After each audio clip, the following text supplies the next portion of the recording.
Hey there, tech enthusiasts. Welcome back to our channel, where we break down the latest tips and tricks to make your digital life easier. Today, we're tackling how to view Microsoft Edge InPrivate Browsing in 2025. If you're worried about your browsing history piling up or just want a quick, private session, InPrivate mode is your go-to feature. It's designed to help you surf the web without saving cookies, history, or temporary files, perfect for shopping, banking, or just casual browsing. First things first, make sure you have the latest version of Microsoft Edge installed on your device. Microsoft updates Edge regularly, and in 2025, it might have even more privacy enhancements, like improved tracking prevention.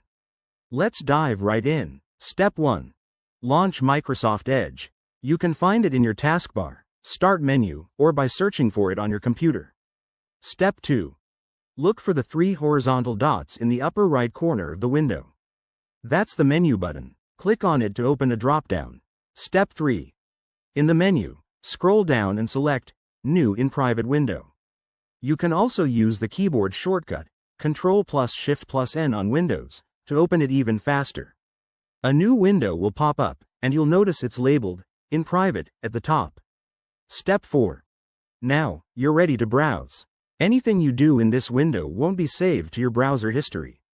Remember, while InPrivate hides your activity from other users on your device, it doesn't make you completely anonymous online, so always use a VPN for extra security if needed.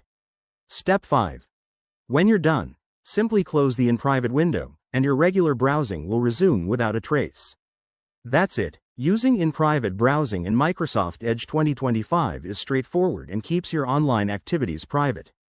If you run into any issues, check Microsoft's support page for the latest updates. Thanks for watching. Don't forget to like, comment, and subscribe for more handy tutorials. See you in the next video.